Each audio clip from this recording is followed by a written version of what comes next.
L'acte d'engagement. Donc l'acte d'engagement, c'est le document dans lequel l'entrepreneur s'engage à réaliser le marché. Donc c'est une pièce capitale, très importante. Ce document fixe les conditions d'intervention de l'entreprise, sans toutefois permettre la possibilité de modifier les CCTP, c'est-à-dire les descriptifs, ou le CCAP, c'est-à-dire le cahier des charges. La présentation de l'acte d'engagement préparé par le maître d'œuvre doit permettre de recueillir toutes les informations apportées par l'entrepreneur et nécessaires à la précision des marchés. Dans les démarches de certification ISO 9000, l'entrepreneur s'engage à mettre au point précisément le contrat avec son client. Cette exigence intitulée revue de contrat connaît son premier développement lors de la remise de l'acte d'engagement. Alors, compte tenu de l'acte d'engagement, il y a les parties contractantes. Donc, le pouvoir adjudicateur, c'est la personne qui passe le marché. Identification du pouvoir adjudicateur. Est-ce que c'est un ministère, une collectivité territoriale, un établissement? L'adresse postale, le téléphone, le mail du pouvoir adjudicateur. Le mode de désignation du représentant du pouvoir adjudicateur, l'arrêté qui a été pris pour désigner le représentant, la décision, la délibération, enfin soit l'un soit l'autre, qui a permis de désigner le représentant.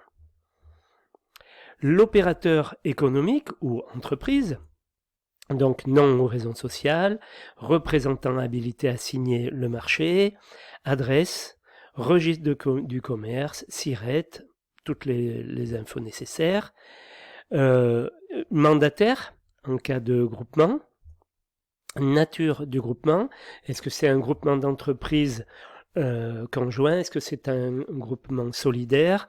Donc tout ça, à chaque cas, il y aura donc un mandataire, donc il faut l'adresse, bien sûr, du mandataire. Voilà.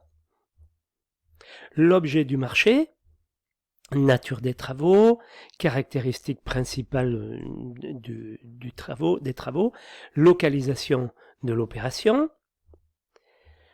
Toujours dans l'acte d'engagement, le prix du marché, donc suivant sa nature, prix unitaire ou prix global forfaitaire, mixte éventuellement, suivant l'organisation de la consultation, indication des lots envisagés par l'entreprise en marché unique, avec leur montant hors taxe, la TVA et le montant toute taxe, indication du prix et des solutions variantes envisagées, décomposition du prix en tranches si nécessaire, avec proposition de rabais ou de majoration de la part de l'entreprise, dans le cas de tranches, pour une option sur un délai différent. Les travaux sous-traités, éventuellement, quand il y en a, donc les sous-traitants déclarés à l'appel d'offres, les sous-traitants déclarés à l'offre font l'objet d'un acte spécial présenté au stade du dépôt de l'offre, le formulaire ATRI 2, ATRI 1, on en reparlera après. Ce document précise l'identification du sous-traitant, la nature des prestations sous-traitées, les conditions de paiement du sous-traitant, le montant global de la prestation.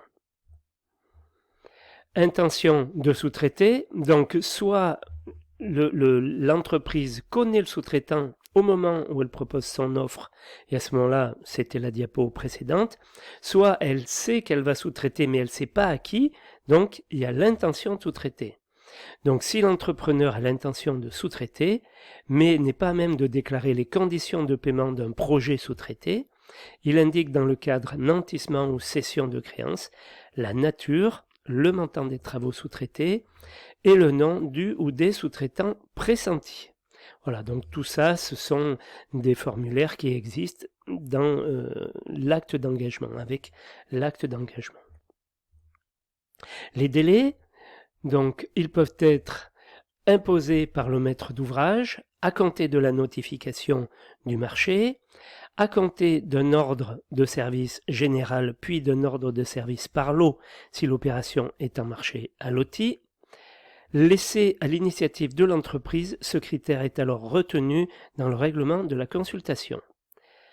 À gérer dans le cas de décomposition en tranches.